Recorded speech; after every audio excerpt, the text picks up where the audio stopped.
आज मैं आपको बीए द्वितीय वर्ष के प्रथम प्रश्न पत्र प्रमुख राज्य व्यवस्थाएं और इसके अंतर्गत मंत्रिमंडल और प्रधानमंत्री के बारे में बहुत ही महत्वपूर्ण अध्याय पढ़ाने जा रही हूँ।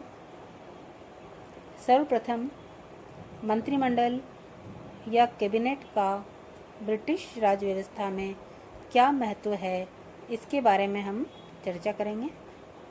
ब्रिटेन में संसदात्मक शासन व्यवस्था है और संसदीय शासन में कार्यपालिका का एक औपचारिक प्रधान होता है तथा दूसरा कार्यपालिका का वास्तविक प्रधान। डाइसी के शब्दों में, यद्यपि शासन का प्रत्येक कार्य सम्राट के नाम पर किया जाता है, परंतु इंग्लैंड की वास्तविक कार्यपालिका शक्ति कैबिनेट में ही निहित है।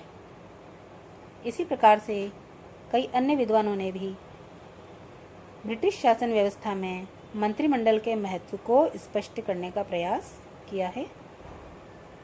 रैमजे मेयर ने कहा है कि कैबिनेट राज्य के जहाज का परिचालक चक्र है। इसी प्रकार लोवेल ने इसे राजनीतिक मेहराब की आधारशिला कहा है। रैमजे मेयर जैसे कुछ व्यक्ति कैबिनेट के अधिनायकत्व या तानाशाही की बात भी करते हैं। कैबिनेट के तानाशाही होने की बात निराधार है, लेकिन इसके साथ ही यह तथ्य है कि ब्रिटिश शासन व्यवस्था में कैबिनेट सर्वाधिक शक्तिशाली इकाई है। अब हम चर्चा करते हैं कि कैबिनेट या मंत्रिमंडल से अभिप्राय क्या है। मंत्रिमंडल का आशय उस राजनीतिक समिति से है जो प्रधानमंत्री के नेतृत्व में कार्यपालिका शक्तियों का प्रयोग करती है।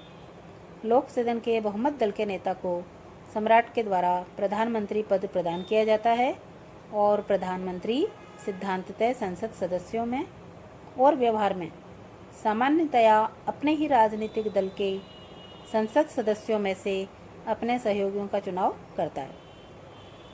मुंद्रो के शब्दों में, मंत्रिमंडल राजमुकुट के नाम पर प्रधानमंत्री द्वारा नियुक्त किए हुए राजकीय परामर्शदाताओं की समिति को कहा जा सकता है, जिन्हें लोक सदन में बहुमत का समर्थन प्राप्त हो।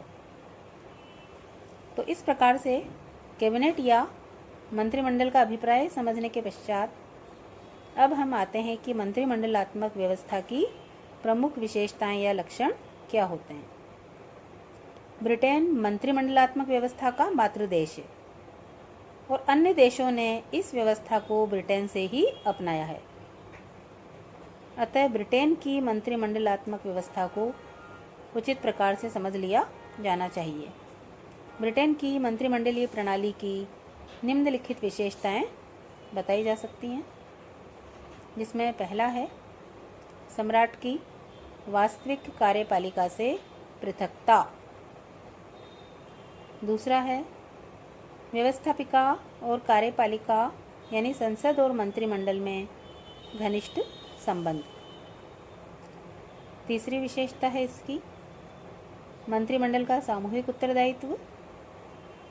चौथी विशेषता है गोपनीयता, मंत्रिमंडल की कार्यवाही के संबंध में गोपनीयता का सिद्धांत। पांचवी विशेषता है मंत्रिमंडल की राजनीतिक सजातीयता और छठी विशेषता है मंत्रिमंडल पर प्रधानमंत्री का नेतृत्व। तो इस प्रकार से मंत्रिमंडलात्मक व्यवस्था की विशेषताएं समझने के पश्चात अब हम इस महत्वपूर्ण प्रश्न पर आते हैं कि मंत्रिमंडल का गठन किस प्रकार से किया जाता है। ब्रिटिश शासन व्यवस्था में मंत्रिमंडल के गठन की प्रक्रिया प्रधानमंत्री की नियुक्ति से प्रारंभ होती है। औपचारिक रूप से प्रधानमंत्री का चुनाव सम्राट के द्वारा किया जाता है, लेकिन सामान्यतया ब्रिटेन की द्विदलीय पद्धति के अंतर्गत प्रधानमंत्री का चुनाव महानिर्वाचन में जनता द्वारा किया जाता है।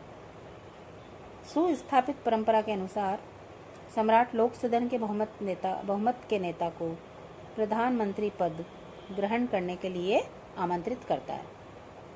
अतः सामान्यतया इस संबंध में सम्राट की व्यक्तिगत इच्छा या विवेक का कोई महत्व नहीं है।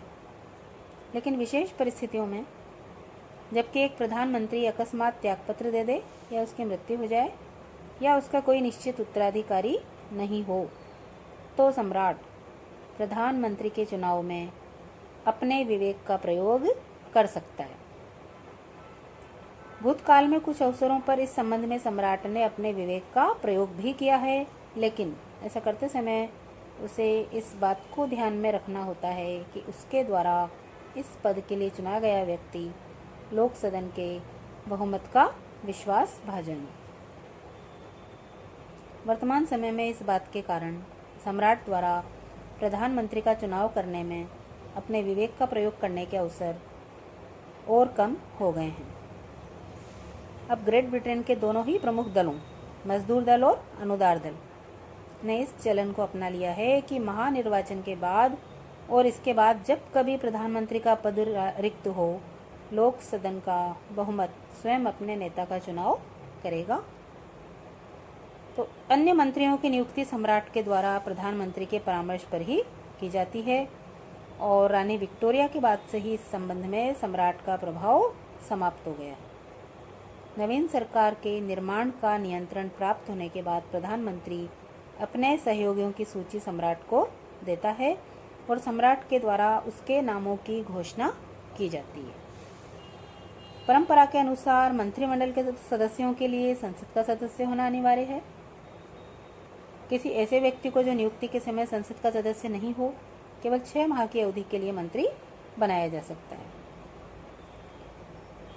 इसके अतिरिक्त प्रधानमंत्री को अपने सहयोगियों का चुनाव करने में एवं अपने दल के अंदर विभिन्न व्यक्तियों की स्थिति, उनके भौगोलिक क्षेत्रों और समुदायों का प्रतिनिधित्व करने, सदस्यों की दक्षता और उनकी समाज सेवा की भावना आदि का ध्यान रखना होता है।